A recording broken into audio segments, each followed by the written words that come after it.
Are you autistic? No. Maybe. Probably not. Hopefully not. God. Hello everybody. Welcome back to Pathfinder, Wrath of the Righteous.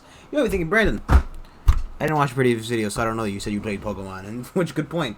Thank you, random, non-existent loser. You know. That's it. That's all I wanted to do.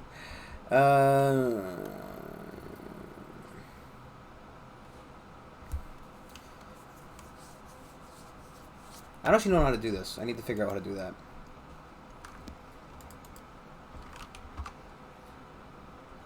Probably gonna do that. We need to go to that. So let's. Right. We got a couple quests. So we're back. It's Pathfinder, Wrath of the Righteous. We are a Crusader commander on the journey to wipe out all the fucking demons. You know. Because truly, don't demons deserve it? You know, they're demons. What do they deserve if not total and utter annihilation? I like how he's just standing there. You know. I'm looking for the Hall of Ardent Dreams. Excuse me, jeez Louise. It's actually over there.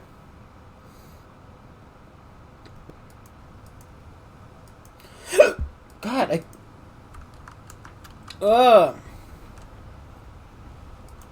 what little existence I have is leaving through my fucking mouth.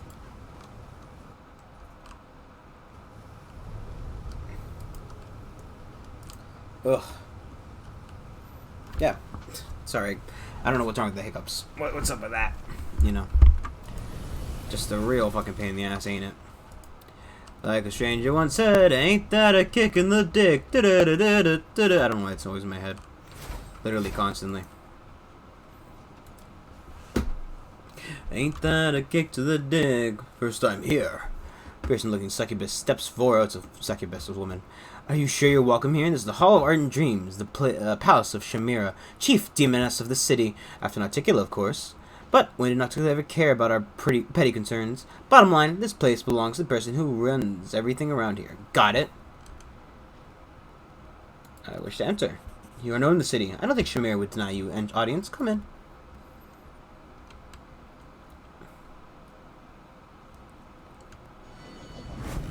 Let us press on. Book.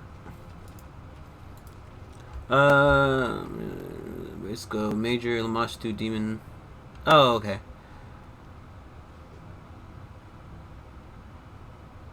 Some major people. Demon Lamashtu, demon goddess. Yeah, we know that. She's the mother of all monsters.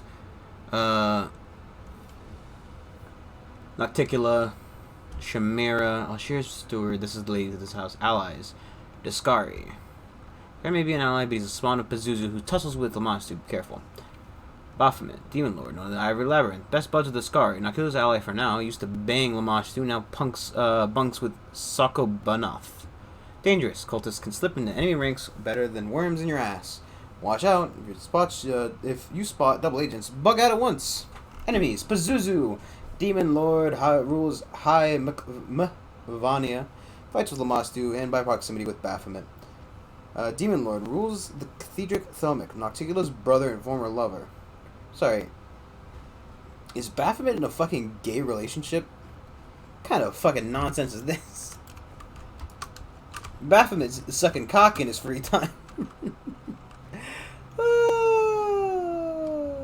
Progressivism has gone too far. The demons are homosexuals now. That's it's a joke. Calm down, everybody. Just everybody keep calm, please. It was a good idea of mine to introduce you to high society at this reception. We were subjects of gossip among the guests. I heard the whispering about how we showed up together.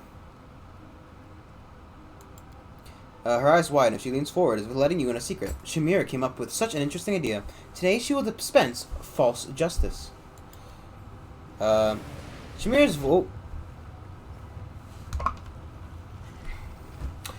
voice rings out through the hall. All rise. The proceedings will now begin in the dispensation of false justice. Wait, why would you tell him it's false justice? What's the point of having a fucking fake court meeting if you're just going to call it false justice? Like, it's not even... What? I, Shamira, the Ardent Dream, will perform the duties of judge. The rights of prosecution will be granted to anyone acquitted with rage and hatred, and the part of the defender will be given to time and bind fate. All the participants are obliged to show due dread and obedience to the decisions of the court. Now, our first case is brought by the assassin Dogward against the bodyguard for hire, Catrol. Dogward accuses Catrol of being exceedingly nimble and dexterous. This excessive dexterity enabled the defendant to foil 3 assassination attempts against his employer, thus preventing the plaintiff from fulfilling his contract. I'm sorry. I'm an assassin. I sued the guy's bodyguard who I was trying to kill for doing a good job. Vexalia is more interested in having a conversation than watching this sham trial. You know, my dear friend, after our last, she pauses playfully, visits to the Battle Bliss, I have been thinking a lot about the customs of Galarion. Despite our distant differences, we actually have a lot in common. Our actions and desires stem from the same passions, except when it comes to... Her eyes widen in excitement, and she utters a word that is foreign to the abyss as you are. To love. It is a common knowledge that demons know nothing about love, so why don't you explain it to me?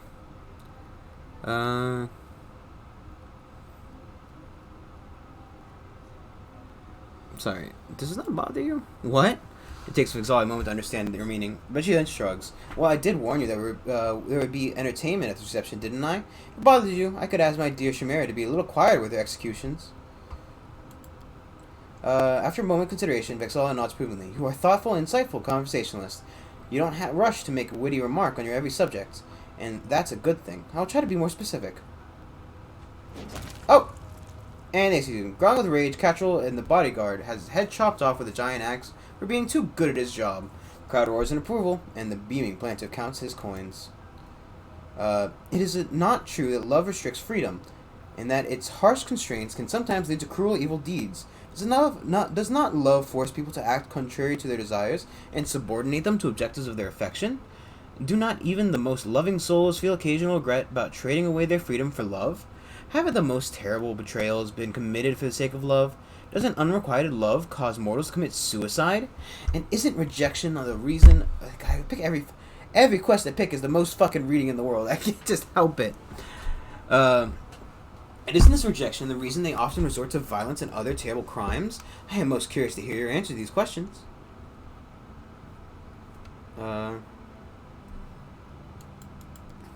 So you believe that real love is pure and leads only to pure deeds. If that is true, I can't help but wonder, what happens to a demon who encounters true love? Will her love darken and die, or will the demon rise above herself? I look over at... Oh, well, she's not here right now. I wonder, actually, if, having, Alethea, fucking hell. The other A girl, the succubus. If she were here, would she have something to say about that? The execution has the audience in uproar. The demon howls their approval, and Shamira has to raise her voice to be heard above the noise. Next, we'll hear the case of Varsa, the nose cutter. He attacked 2 of Alshiria's visitors from another plane, even though the Great Nuticulum made it clear that they were under her protection. Varsa, the nose cutter, tracked down the victims in the upper city and killed them with his glaive. Then he robbed them and cut off their tongues and noses.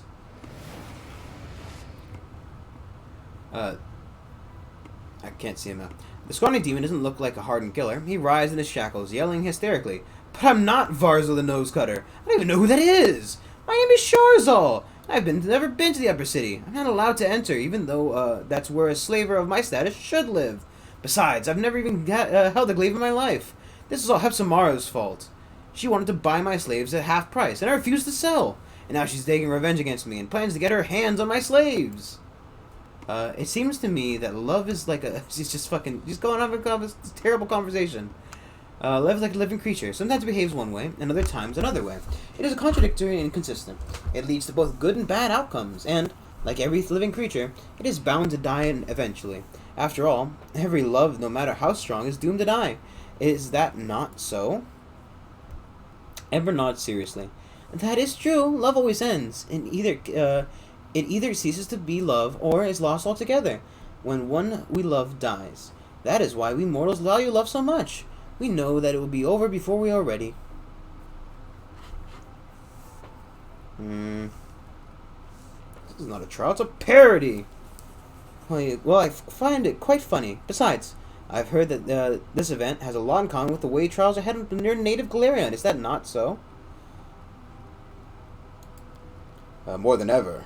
Take a look at this place. She brought you here to witness the mockery of justice, to watch this genuine insult to truth and fairness. She's either trying to revoke you to violence or make you one of her obedient puppets.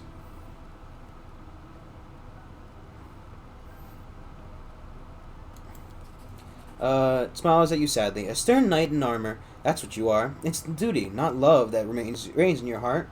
Yet surely that does not stop others from loving you. If anything, your unshakable devotion makes you even more desirable. So, Shaza, right. Second. Where did this conversation start? Blah, blah, blah, blah, blah, blah, blah, blah, blah. Here we go.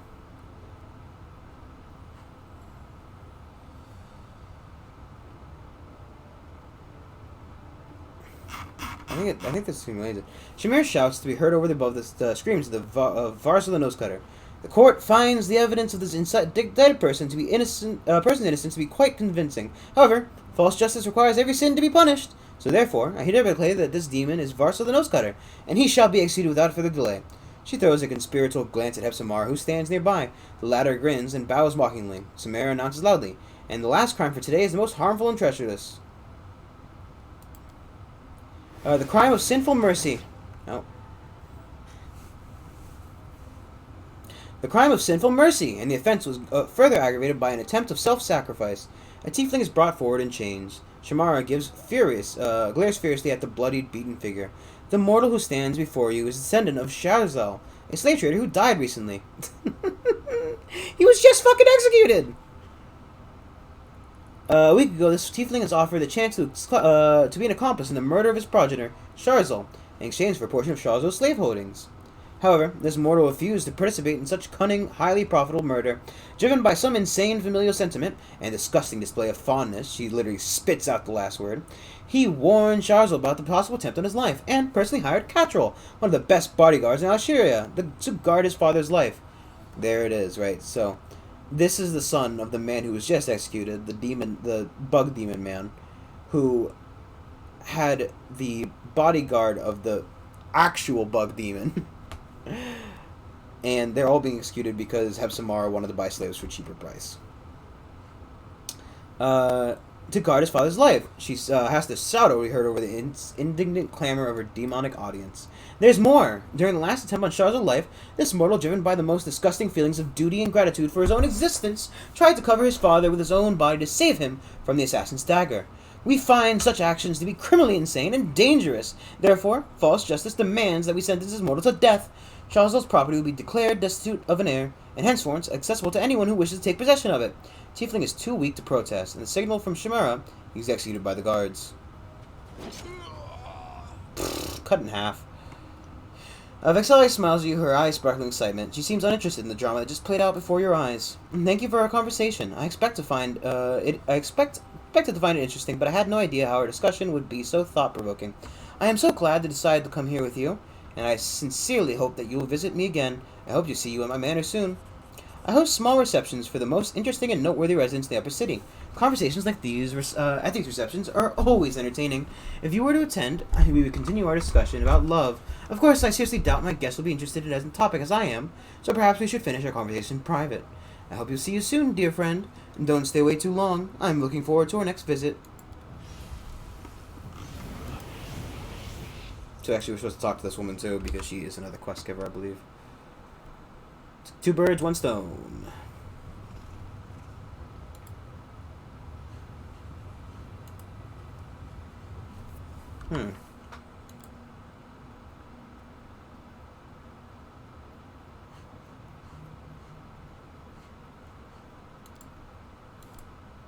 Maybe we have to come back in and out.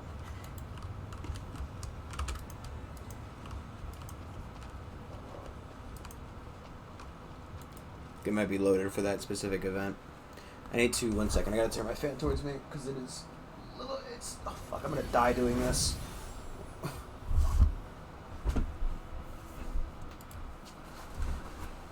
I'm like leaning back in my chair as far as I can get so I can reach this fan.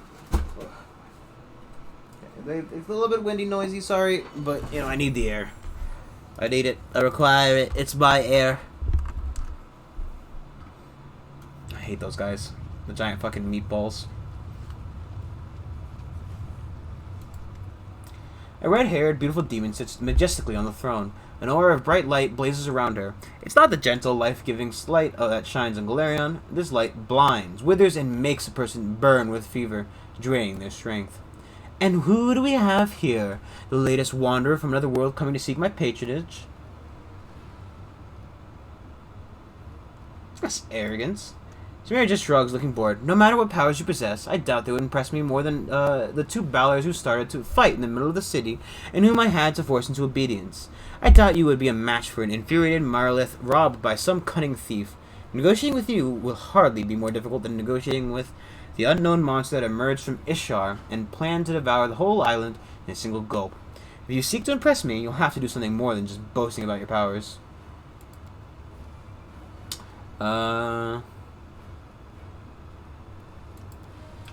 is an honored guest here in Alshia. I'm not going to discuss her with every single stranger I meet.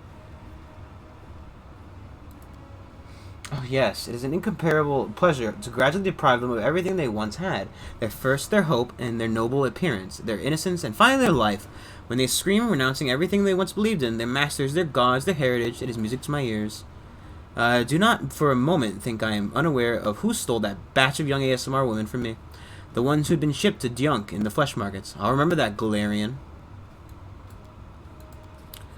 She looks you up and down with a contemptuous expression, then answers with a scoff. So, what use can you be to me, you foolish little mortal? The most powerful demons serve me. What can your pitiful self offer to me they can't?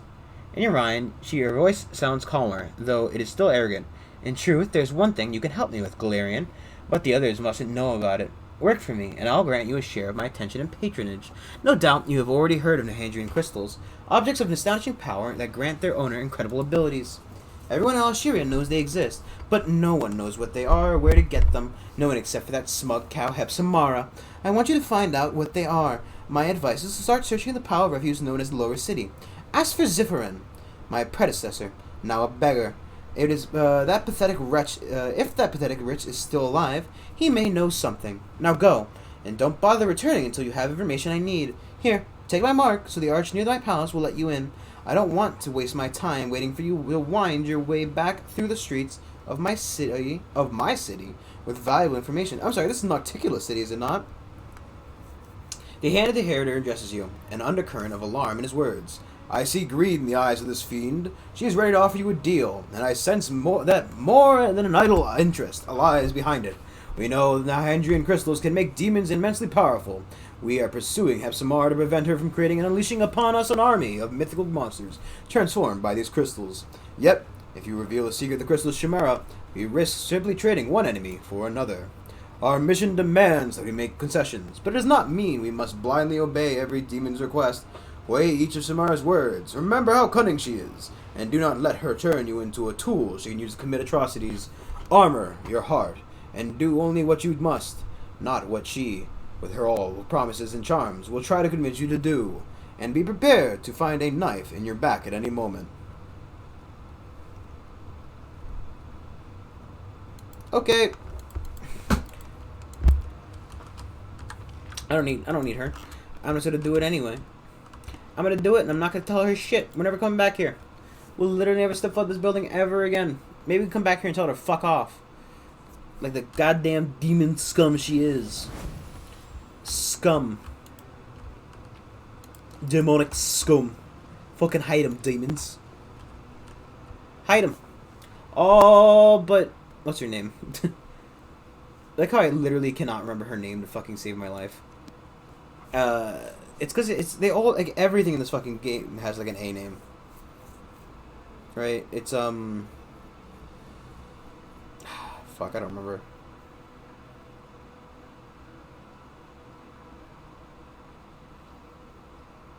Fuck.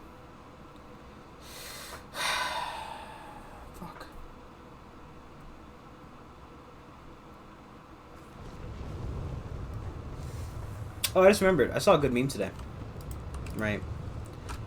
So, Like I said, I work with somebody, right?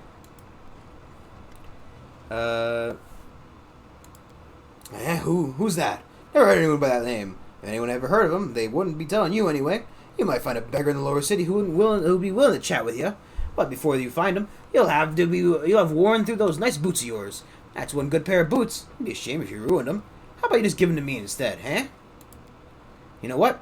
You better be on your way now. I don't need no money and no shady deals with you. I don't want to know who you are looking for. Yeah, get lost. Look for this Zaf. That freak you're looking for somewhere else. If you want him that bad, ask around. Maybe someone saw him, but leave me alone. Can't beg with you hanging around. Yeah,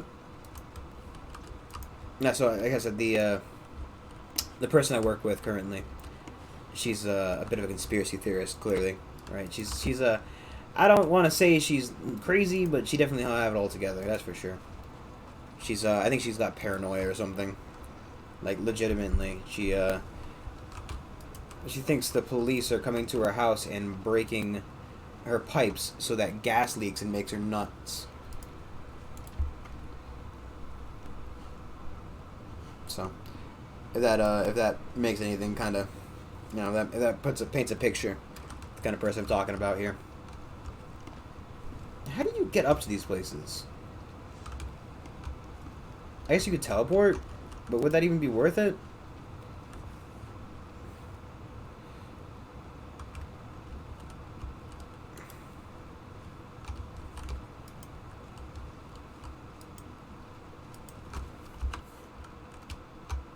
Quite safe. But there's a meme, I saw it today. It's like my favorite conspiracy theory is everything's going to be all right. That's a good one. Come on, one of these fucking beggars has to have the fucking information I need, right?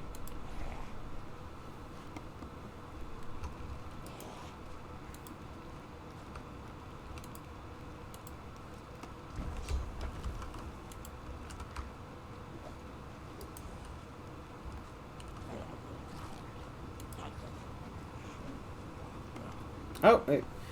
Look at this stupid Galarian strutting around and pestering everyone with stupid questions. Can't you even beg for alms in peace? What do you want? Are you doing this for laughs? There's not a beggar in the lower city you haven't harassed. What do you want to know again? Come on, ask away then, piss off. Well, maybe there's a fellow with such a name, or maybe there wasn't. I don't know. Any others don't know him either. What's your problem with us? Go ask somewhere around the middle city. Can't even search for him in Chimera's dark hole for all I care. Just leave us alone. I don't know, and no one else knows either. Just leave us alone. Go ask the man in charge. Maybe he knows where this Zifferan of yours is. If he doesn't, then no one knows. As soon as you see our gang, start asking around.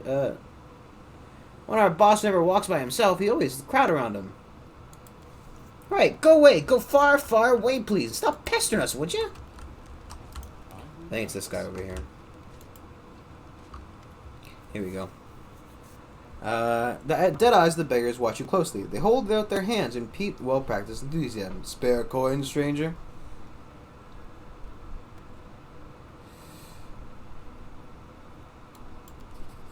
Your words magically draw an entire crowd of beggars to you. Their eyes light up as they thrust out their dirty palms. A whisper runs to the crowd.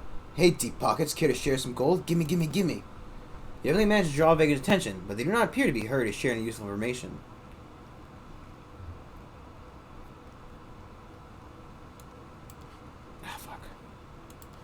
Nope. Baron's neck cracks as you see true horror in his wide eyes. The beggar throws his pleading look at the fellow, who watches you with a stony expression on the face. His absent-mindedly twists the expensive ring on his finger. Trembling hand, the frightening vagrant points at the cold-hearted comrade. The leader of the beggars realizes you've figured him out, and he continues to examine you with an indifferent look. He tightly presses lips, indicating he will not simply give you the information you seek.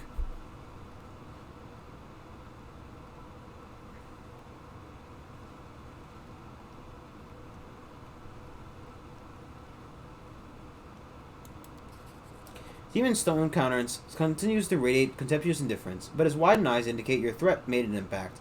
The demon speaks in a deliberately harsh tone to compensate for the loss of face. No one should lay a hand on one of the beggars of Alsheria. Fate has already ruined us, shattering our lives in the most capricious ways.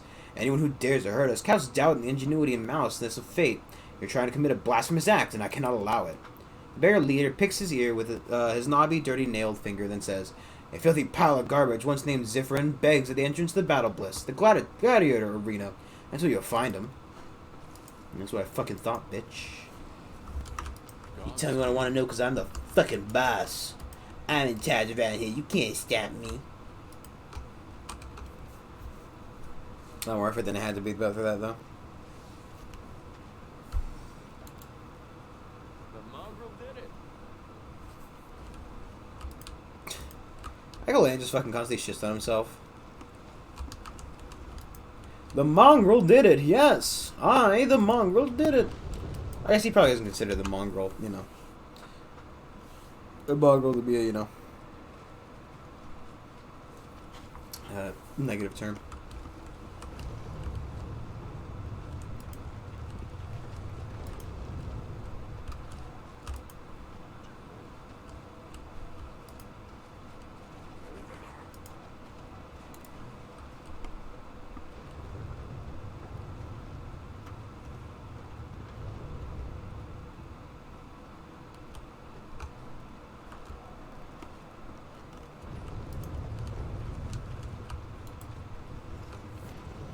The vagrant is repulsive, even by the standards of the Abyss. His lumpy, scarred face makes you think he was put through a meat grinder, then shaped back into a semblance of his former body, and that to live out his life.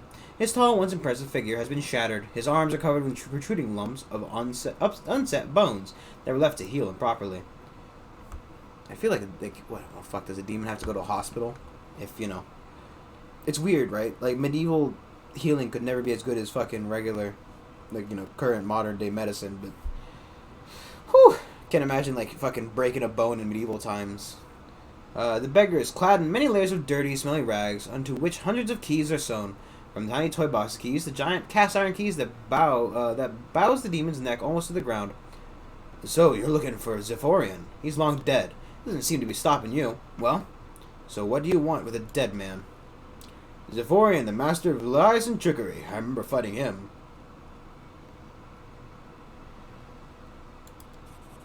There's a tale told in Algeria, a tale about crystals that grants immense power. But what exactly are they, and where do they come draw this power? No one seems to know. I've seen something like it once before. I found the first crystal near the Isle of Vazglar. It seems useless to me. It contained a great deal of power, but it was of no use whatsoever. I meant to give it to my patron, as he would have found a way to use it. But I never had the chance. Some feeble mortal mage managed to steal the crystal from me. He locked himself in a tower, examined the crystal, studied it, and managed to find some use for it. But he was under Nocticula's protection, so I never tried to hunt him down. Demon grins unpleasantly. But you're thinking, I'm going to tell you what the name you seek, and when you can rush off and have a chat with that mage. Not a chance. The mage wasn't a demon. He was a mortal who served Nocticula's arcane needs back in the day. Kicked the bucket long ago. All that's left of him is the tower in the upper city, locked and protected by magic. Many have tried to get inside in the hopes of stealing something of value, but their remains rotted long ago. No use talking about them now. Ah, but you're curious now. Now, you'd like to have a poke around the tower, wouldn't you? Perhaps you should go find something of use there, yes? Zifron gives a mocking grin, then sighs and takes a single key from his rags, handing it to you with a sweeping gesture. Take it, while I'm still feeling generous. This will open the way of the tower. When I ruled Algeria, I made sure I had a key for every hideout, tucked away nook in the city. You never know when they might come in handy. Here, take it and get lost. Don't want to throw me a coin and you are hanging about. Something spiteful about the vicious, violent vicious lurks in the depths of this beggar's eyes. He looks like a predator watching an ambush, or rather, a scavenger waiting patiently for his prey's agony to find the end so he can enjoy his meal. Whatever his motives, the demon obviously does not wish you well, and is already counting down the minutes to your imminent demise. Yes, Vazglar, a wild place, an island of Ishtar, deserted. No one really cared about it. I had a secluded lair there where I kept all sorts of nasty tricks for Nocticula. Anyone who found my den could have made a tidy profit, but not so long ago, the island sank unexpectedly. No point in looking for it. No point in trying to look for it anymore. Demon ugly maw breaks into a malicious grin. You'll probably die there, or maybe you won't, and you'll find out what Samara wants. It was Samara who sent you, right? She was the one who turned me into Nocticula back in the day. And now she wants to topple her mistress and take her place, just as I once tried to. That's why she wants those crappy crystals so much. So be it. Whoever loses the fight, I'll be the winner. and I'll savor the outcome. You, Chimera, Nocticula, may you all drop dead, tear out each other's throats, and strangle each other with your own intestines. You're all scum, and I'll piss on your corpses as they float up by an ocean of blood. Huh. Guess it's time for you to die.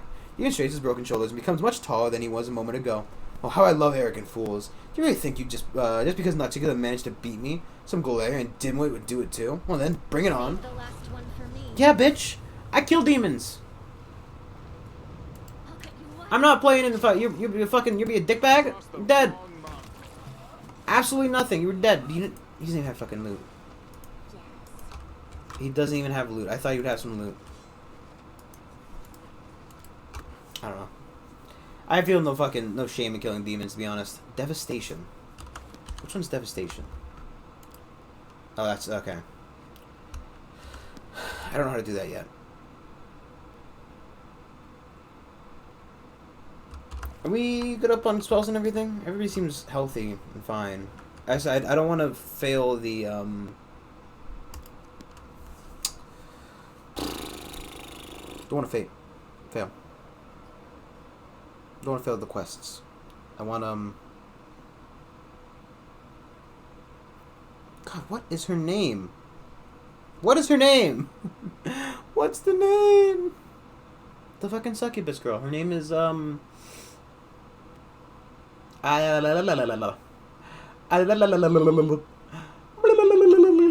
That's all I got, man.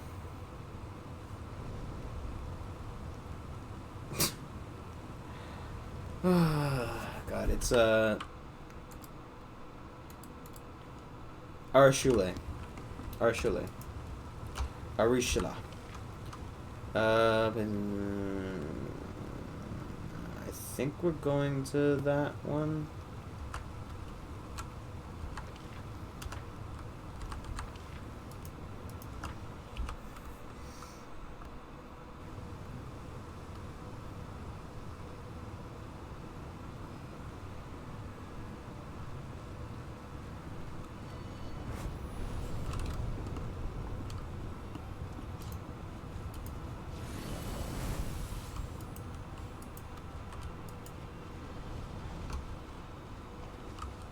So of course you didn't loot, apparently.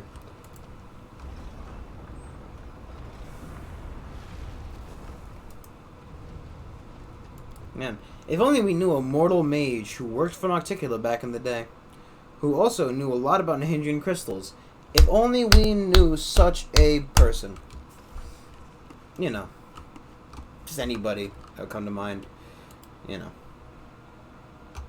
Description written in archaic elven script. You recognize the words, stranger's home. I see you. I implore Callistra. It appears to be some kind of protective spell against thieves, but has long lost power over the years. And if only we knew some kind of guy.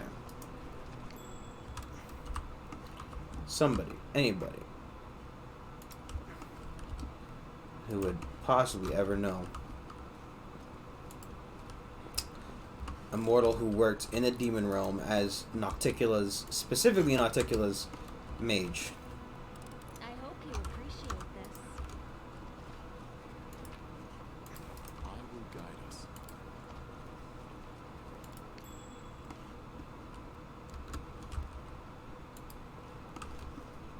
It's a storyteller, you know. It's very obvious that it's a storyteller. Because obviously, you know, what other mortal mage? Well, I guess, you know, it could be somebody else, right? In theory. Oh, cool, an adamantine golem. Let us press on. Always be ready for the worst. Let's make this quick. You won't survive me.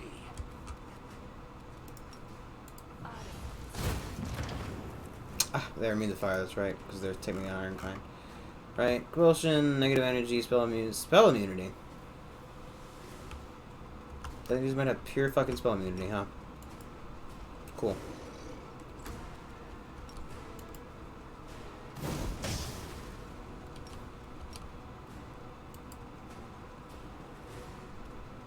Surrender or else.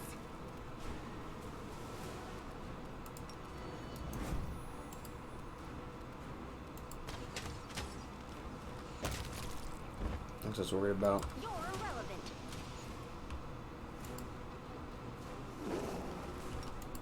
Simply business.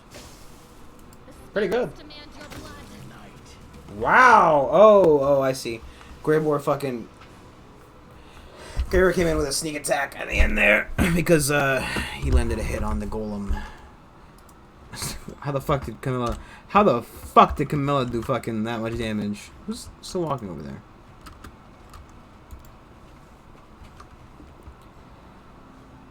This inscription must contain a spell of warning while intruders appeared. It was supposed to let a chilling roar, howl, and raise the alarm. 14 enchantment is worn off with passage of time, so your ears have been spared.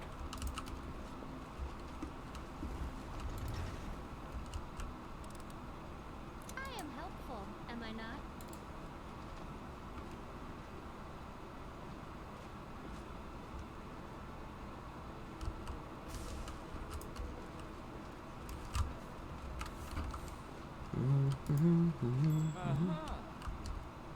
Okay.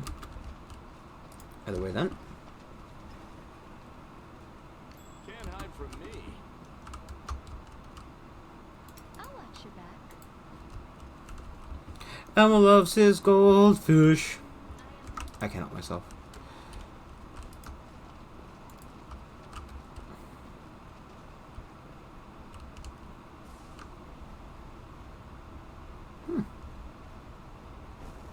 So how do we get down there, that lower one?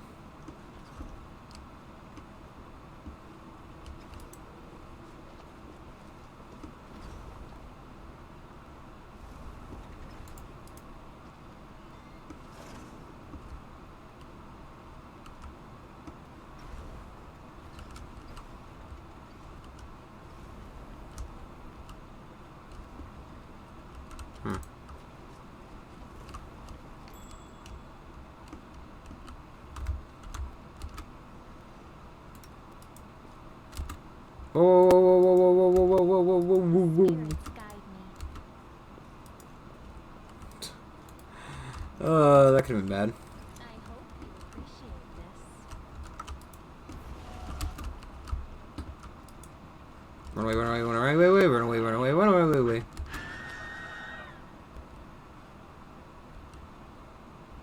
Okay.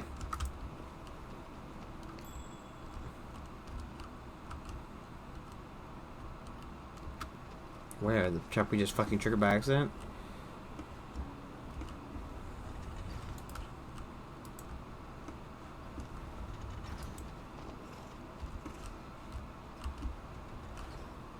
Trust in yourself. Meditate on your mistakes. It might make you feel better. I'm curious. Why is Lane so fucking fast?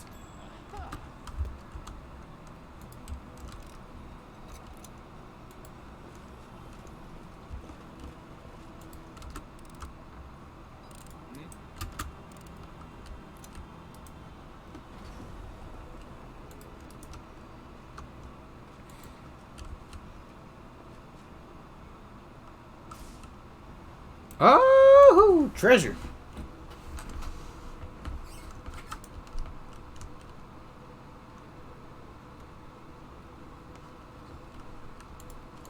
God damn it.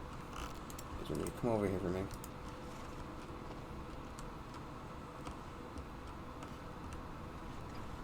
Stick is restless. I wonder why. Thanks, Lamb. You're so awesome, Lamb.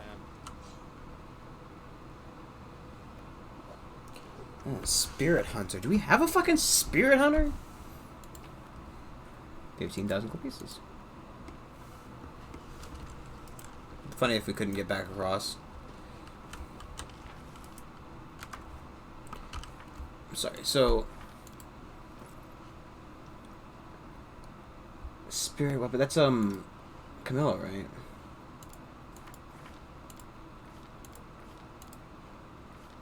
Show me Spirit Hunter. Her very character appropriate boots. You know, Camilla, she loves nature and that kind of stuff, eh?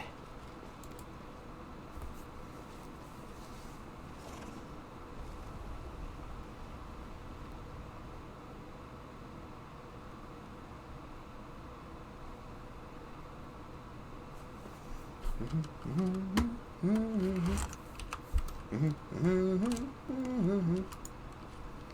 what is that?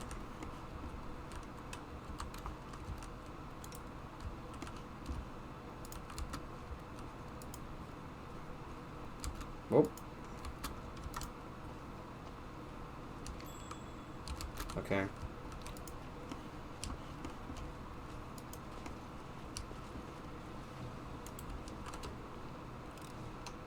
I am helpful, am I not? Just a door in the middle of the room? I am helpful. I can wait. Am I not? A success worthy of The man trap is not only dysfunctional service. Reversely blind any thief who gazed upon it. Oh, nice. Doubt is the heart's greatest challenge. No fucking traps? I'm all ears. I get the feeling there's gonna be a trap here. Always be ready for the worst.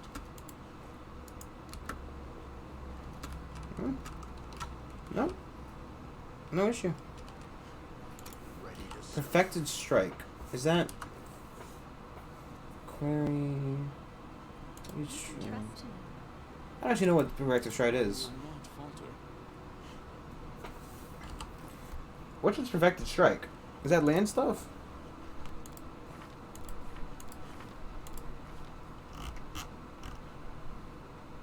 No. I don't know. Who uses perfected strike? Elven notes. Bunch of crap. Within the pedestal, a faint purple glow emanates from a crystal-shaped hole. Oh, what does that say, though? The edges are chips and cracks, suggesting whatever contained its force. Okay. Whoa, whoa, whoa, whoa, whoa, whoa, whoa. There we go. Sometimes. Be very careful, man.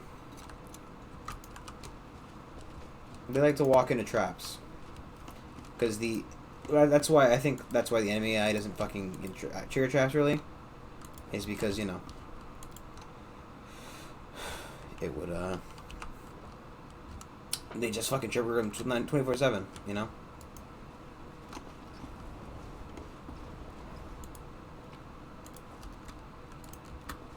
Nothing. Where's that door? Where is that door? It's over here.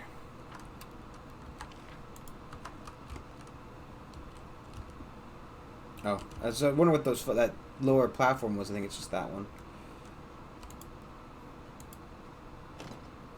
A sturdy door set in stone arch in the middle of the room. The location seems rather odd. To put it mildly, attached to the door is a tiny metal little bell with a braided pull.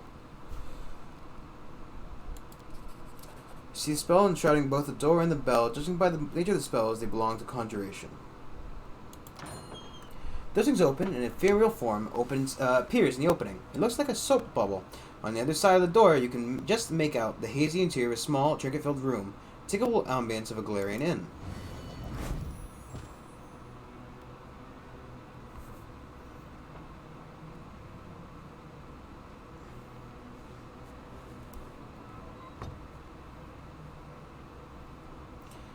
Clutching the door handle, a skinny figure falls through the soap bubble. The bubble contracts and then pops. The bubble contracts and then pops, dissolving into thin air. The door slams shut, cautiously touching the stone floor. The unexpected guest rises slowly to his feet. It seems that the storyteller, for it is undoubtedly him, is quite surprised. The storyteller's head swivels around in bewilderment. His hands reaching to examine everything around him. Where am I? How did I get here? Who's there? I remember the sound of that breathing. Sullivan, is that you? Thank the gods it is you. Where are we? And, if you don't mind me asking, what brought you here?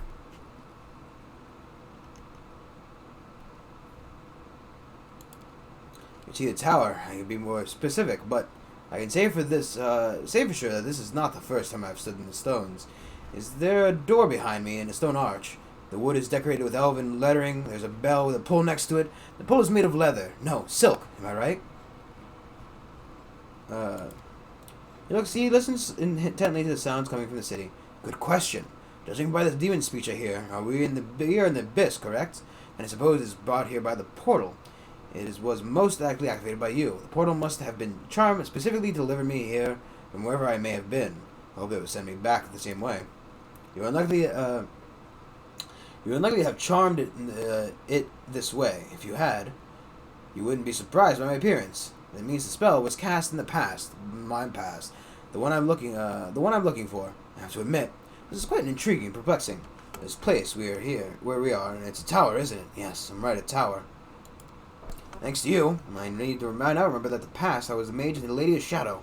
It's probably then when I created this portal to conveniently travel from the abyss to Galarion.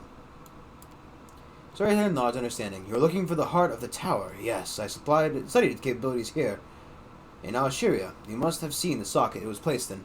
Unfortunately, the details of my research are hidden from me by the gloom of oblivion. Perhaps if I laid my hands on such a crystal, I would see something in my past. Do you know where to get one of these? Do they come from mines or maybe someplace at the bottom of the sea? Elf takes out a delicate compass from his bag, the needle in which slowly but constantly spinning. I sense the power we are looking for. My hands have touched it in the past. In the past, I do not remember. I think a little divination will come in handy. I can settle this little trifle. To help you. Explore the caves here. When you are near the crystal, the compass will let you know. I'm not a politician or a military leader. I'm not a politician. But I've seen all sorts in my life. That's why I have some experience and know different stories. The story I'm watching now may not strike a chord with everyone. There are many interested who are saddened by your departure for the abyss. There are some among them who say, though in whisper, that Gallifrey was envious of Commander's glory and was in a hurry to be rid of him. But most do not think this. The majority praises the Queen and expects her to lead them to new victories over the demons. It's quite possible that she will succeed right now, as far as I know. Gallifrey is actually preparing an advance to the west, to the heart of the world wound. A sense of recognition, and it's truly astonishing. I definitely used to live here. If no other claimants, I'm ready to become the owner of this tower again. Be my guest at any time. Yes, you're right. A piece of evidence from the past I've forgotten. Clench the pages you got, his voice becomes a bit younger and more energetic. I'm sitting at the top of my tower. In my right hand is a goblet of warm wine. In my left, a bark-covered notebook. I breathe in the ash floating in the air. The wine leaves a bitter taste of soot on my lips. It's been about 100 years since I returned to Galarion from the abyss. 100 years spent on my research, hard work, and rare journeys. I turn the page of my notebook. I turn the page of the notebook. The wisdom of elves and cunning of demon lords' Baphomet are gathered here. These are a description of how the purple crystal from the Alshiria works on my own. Sorry. Wait a second. There we go. There is a description of how the purple crystal from Alshiria works, and my own observations about Riftcarver, Demon Lord Discari's scythe. I know everything written in it by heart, but I keep paging through it all the same. Judging these pages makes me hopeful, and strengthens my resolve. I have gathered everything I need to connect Galarion with another plane. I'm close to saving the smoldering embers of Galarion, hiding them from Earthfall. Just a bit more. A decade or 100 years, and everything will be ready for the ritual. A cold shiver runs down my spine, and I smile. Kinney is trying to get into my tower again. A world of ruins presents many opportunities for a thief. Forgotten ancient treasures left by their owners are there for the taking. These objects are not so precious nowadays, but they can fetch a good price in other planes. However, my friend stubbornly continues to try and evade the protective traps of my tower. He got caught. Predictable. The tree guard safely entangled Kinney in their branches. You got to the 3rd floor of the tower today. Nice try. I smile, sip my wine, and turn the page of the notebook. My friend will have to wait a little while before he's released. I'll finish my wine first. Storyteller gulps. It's frightening here. Many people have perished. Cities have turned to ruin, and few are still holding on, fall deeper into degradation with each passing day, turning into barbarians or bandits. Not a week goes by without someone trying to attack my tower and rob me. But my spells are strong, and my guards are impeccable. Hungry and crippled, the riffraff leave my tower in search of easier pickings. I watch them go and feel no mercy. They deserve their fate. They should have fought like me, but they chose an easy path of plunder. Storyteller shrugs and frowns. All this started with an innocent joke when I boasted to him that my tower was now the safest place in Galarian, and he decided to prove me wrong. It's been 20 years since then, and it's become a very long-running joke. Over the last few years, Kinney tries to get in my tower secretly and steal something from me. My precious book of research notes are the heart of the tower, purple crystal which we got in Assyria. I play along, truly happy every time my friend comes to visit, but deep down I start to worry. Kinney takes the goblet from my hands, but is not in a rush to drink it. You would learn so much if you didn't sit there guarding your secrets, he says to me. I smile. Not every secret must belong to the world, my friend. Precious stones lose their shine when they pass through 100 hands. In the same way, knowledge is disordered, and truth turns into tall tales. This is why I sit in my tower, guarding what I've created, and what I have obtained from others. My friend only shrugs and stops talking, dissatisfied with my answer. I start to think. When did Kinney and I drift apart? He blames me for dragging my feet. He says I should have opened a rift to the other planes as soon as I returned to Galarian, and now it's too late. The jewels of our civilization have already perished, and soon the rest will too. He thinks we've lost, and now my research is simply dangerous. God, I can't fucking help. Ugh, God. I don't answer his reproaches, for they are somewhat fair. I could have tried to save Galarian 100 years ago, when Nocticula, my former lady in shadow, upheld her part of the bargain and encrypted Baphomet's notes. Instead of fulfilling my goal, the goal I set for myself, I had to spend a little more time on research and preparation. It will take a year, I told Kinney back then, but after a year I needed 2 more, and then 10 more years. The world is falling apart around me, and I still lingered. He frowns. I don't know. My actions are unclear even to myself. I seem to have burned out. I looked at people surviving on Galarian and realized I didn't want to save them anymore. Who needs a handful of rabble who've already forgotten how to write, who'd get by with vocabulary of 30 words? I haven't abandoned my idea. Oh no, I will see it through, sooner or later. It's my life's work. I can't just abandon it, but not now. He frowns. My friend thinks it's too late, that my experiment is merging the planes would be dangerous for the entire universe. Who knows what consequences the merging will have on the plane I choose. What happens if I merge Galarian with heaven, and Earthfall happens in it too? For when Galarian civilizations were still fighting, together we could have surmounted Earthfall's consequences. But now there is no doubt that only war and death await after we merge the planes. I thought about it many times. Over the years I spent on Galarian, my friend gradually lost the fire in his eyes. His opinions became more and more careful. He stopped rushing into any adventure life offered him. He sighs. He got old. We both understood what life as a half-elf is almost over, and I still have had several hundred years to live. We realized that soon we must part forever. This thought keeps us from talking like we used to, and making plans for the future. Kinney seems distant. Storyteller is silent for a long while, subdued in his thoughts. The terrible thing is, I don't feel sad. I accept our parting as a given. I condemn myself for this, but can do nothing about it. Kinney will leave me, and I will drink a goblet of warmed wine to remember him. And when I return to the laboratory to continue my research, my friend will become a stranger to me. It happened. What I had been expecting the last 10 years. What I was ready for. Kinney and my friend took advantage of my hospitality and stole my research notes. They contained knowledge I gathered over the years from the most dangerous sources, and I have only partially deciphered them. Some of the knowledge will now be lost forever. He didn't even leave a goodbye note. He just left, never to return. I'm staying atop of the tower with a goblet in my hands. There is no anger, no sadness in my soul, just doomed emptiness and fatigue. I bring my lips to the wine, but taste nothing. We go our separate ways from here, my former friend. I used to adore our friendship, looking for approval in your eyes, but now it's become a burden. It dried out, like a shriveled orange peel. I inhaled deeply, filling my lungs, and tossed the wine from the goblet. Entering the laboratory, I don't know why I fucking pronounce it like that. I open a secret door and take out the real notes, not the skillfully crafted decoy I put for Kinney. I will finish my life's work and merge these planes, even if there's no longer any point. I can't do otherwise. He runs a tired hand over his face and tries to smile. I feel exhausted suddenly, like I'm feeling the entire weight of all the years I've lived. But that's not the end of my story. I know there's secrets in my past I've still yet to uncover. Okay. It's difficult for you to carry out your mission surrounded by enemies. I'd like to help. Unfortunately, I will not be able to bring your allies or reinforcements to this portal. Supplies, however, when I return to Galarian, I will buy some travel necessities. If you need anything, just ring a bell, and I will deliver them to you.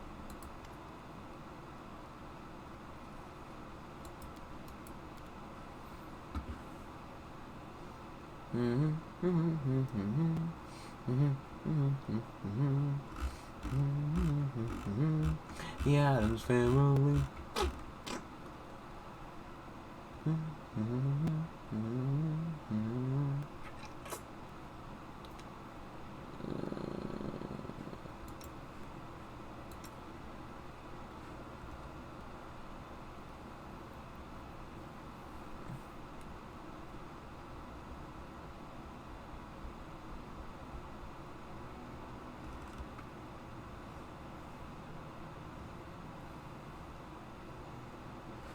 No one does arm strengths.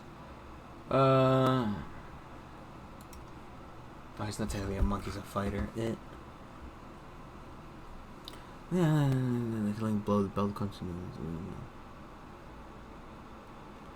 That means I gotta stand at 20 feet of everybody. I don't like the spellcaster standing that close. I don't know. I don't know.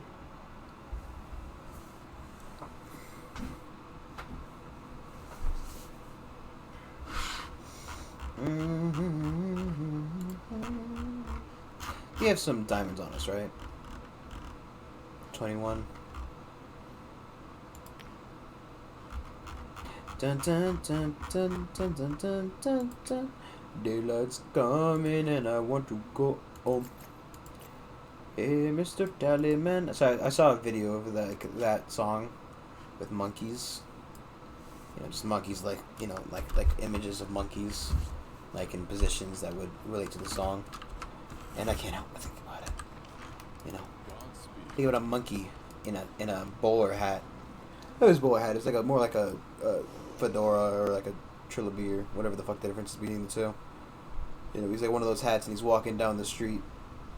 You know, and there's a picture of like some monkeys smoking cigarettes, or cigars even, and playing poker. Or no, they're counting bananas, I think, but still.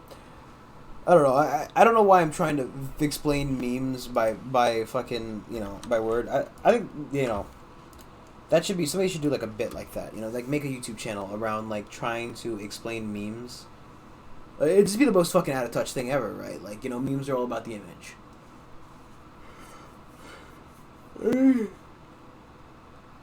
Maybe like there's a, what is it? I don't. Is it called like, I think it's called Drawfee, right? I don't know. There's some YouTube channel that does like they have like conversations and they like art challenges things, right? So just like, you know, you get some simple memes, simple modern memes, because fucking modern memes are rarely ever fucking simple anymore. A lot of them are ridiculous looking, to be honest. I don't know. But like, you know, just trying to say, hey, so this is the meme, right? And you know, the meme is a monkey who has a banana, but he's holding like a gun, right? And he's currently holding it to a human's head, and it says like, "Give me all the bananas." Right. And that's just the meme. And then they you know, you have to draw, like, you have to describe it as best you can so the person can recreate the meme without actually ever seeing the meme, and then you like compare the meme that you've drawn to the meme that exists, right? So like, imagine a monkey wearing a tuxedo, right? And he's standing up top. He's standing up straight, and you know,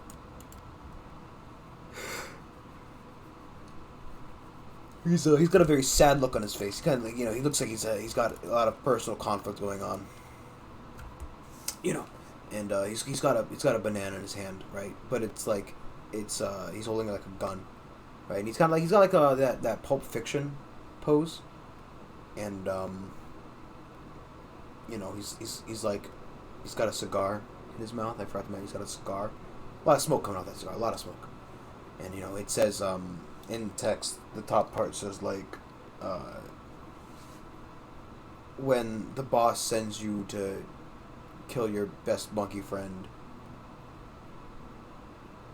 and he's in the bottom part says like, and he's paying you 2,000 bananas, you know. I don't know. I might be too tired for this. Fucking hell. Perhaps I should thank you for your help. You assisted me in dealing with all of Yaz's schemes, even though I didn't need you to do so. I'm grateful. You didn't need to do so. I'm grateful for that. Pauses for a moment and then slowly begins to explain. Anonymous client ordered Yaz, the head of the Assassin's Guild of Assyria, to kill Willidus. He tried to make the target down several times, but Willidus turned out to be quite a tough nut to crack. Then Yaz gave me a new anonymous assignment. Kill Dazaran and tell him that Willidus sent his best regards. However, Yaz gave me a weapon that could only wound Dazaran, did not kill him. He hoped it would provoke Dazaran and make him angry enough to kill Willidus himself. Of course, you killed Dazaran before we even had the chance to do anything else. So when Yaz found out that we were both in the Abyss, and that I'd be eager to talk to Willidus, he started to give me hints as to where to find this fellow. We lived up to his expectations. Willidus died, and I'm sure you remember what happened next as well as I do.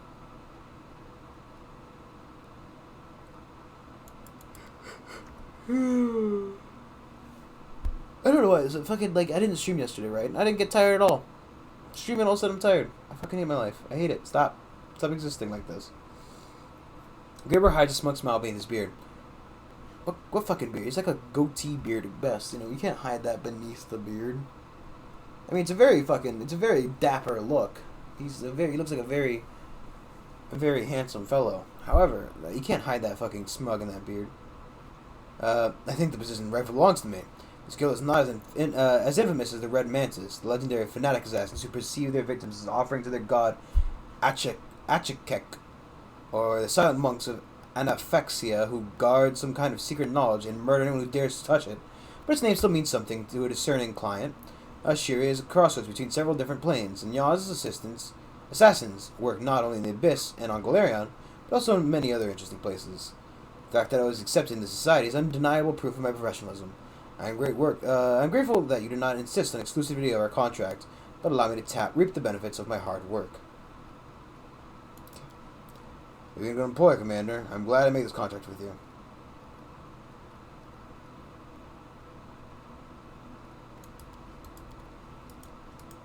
I'll do everything in my power to make sure you can't go to that guild.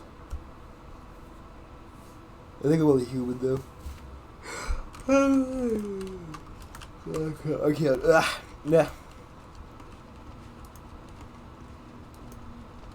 Oh wait, very near to here.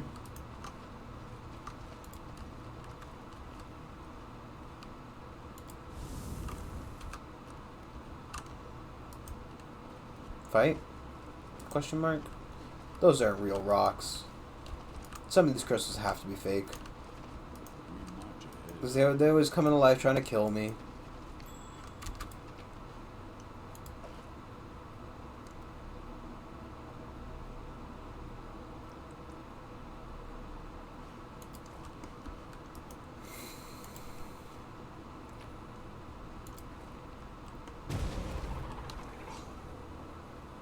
Great. So what, 4 people stunned? All these crystals are also a real fucking pain in the dick too, because if It's your time. they can just turn somebody to stone forever.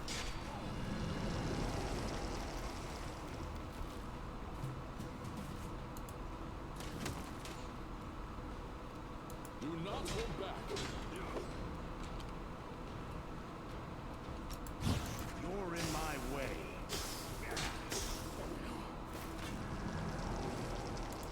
Gotta watch out, because, you know, like I said, they will actually just turn somebody to stone forever, and they will be dead. And that's all that's literally all she wrote, you know. Why is he not getting the, secondary attack on him?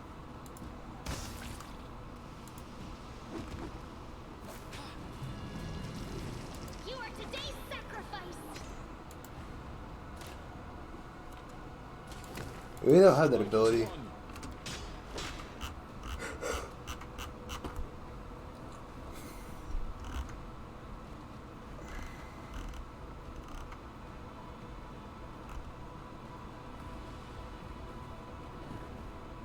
You know, they do. They have it.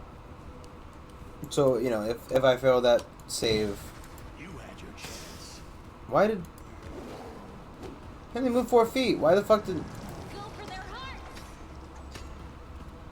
I'll hit you. We'll make things right.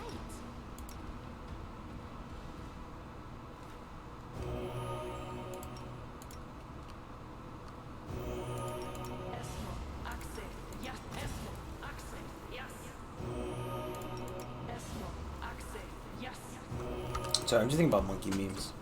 And I don't know. I don't know why. I don't know how much longer we'll be going if I'm just fucking sitting here spacing out thinking about monkey memes and quietly playing the game. Oh, hi, secondary fucking crystal. Oh, there's 3 of them. Simply business.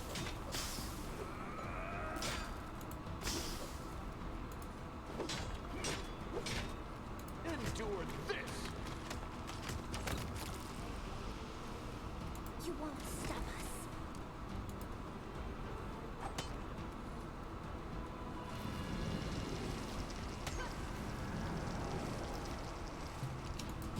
It's your time to cease to exist. Attack!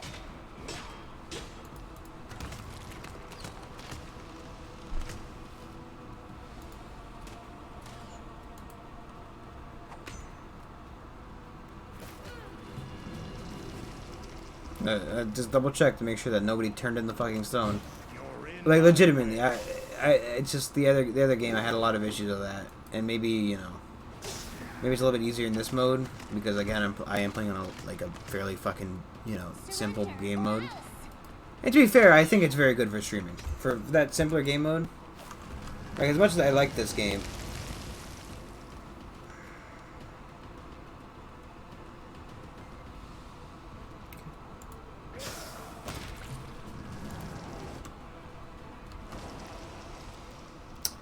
Camilla came back to life for some reason.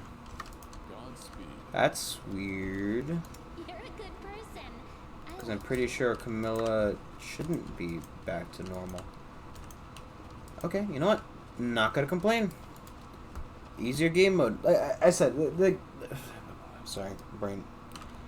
I think this game mode is better for streaming because, you know, I did play Kingmaker and I played it on the other game mode. On being a rig and a libertine.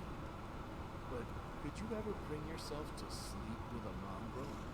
I bet you toss your cookies at the first whiffle. If this is you propositioning me, then I'm game. Now, how much would you care to bet? I don't need to see that fan fiction, please. Thank you. Terrible, horrible, very bad. Never want to think about that again, please. Thank you. Thank you. Never again. Thank you. Gracias, señorita. Live about Darien fucking lamb. Ugh. Fanfiction. The worst thing on the internet since the fucking, just, you know, since probably child porn or something. I don't fucking know. Is there really comparing fanfiction to child porn? No, not really, I guess. I mean, I think fanfiction's a lot better than child porn. Realistically, though, I'm sure that there is a little bit of overlap with the two. Sure, some people fucking, you know.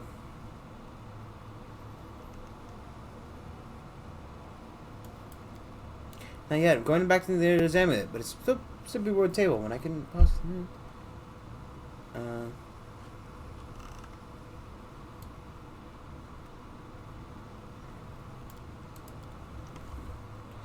Okay.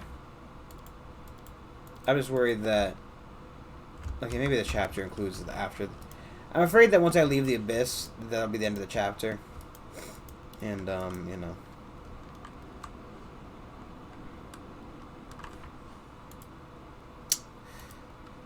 Found a new crystal. We did that. Storyteller. I think we actually stop here a little bit early. I'm teetering on the brink of death, and I have to clean off my bed before I can go to sleep. So thank you everybody for watching. Do like, comment, subscribe, follow on Twitch. Sorry it was so short. Tomorrow, hopefully, I will actually follow my fucking shit together and play Pokemon. My brother had my copy of the disc, my copy of Diamond. I don't know where the fuck he went, so I gotta, you know, chase him down and beat the shit out of him. Thank you all for watching. See you tomorrow. Bye bye.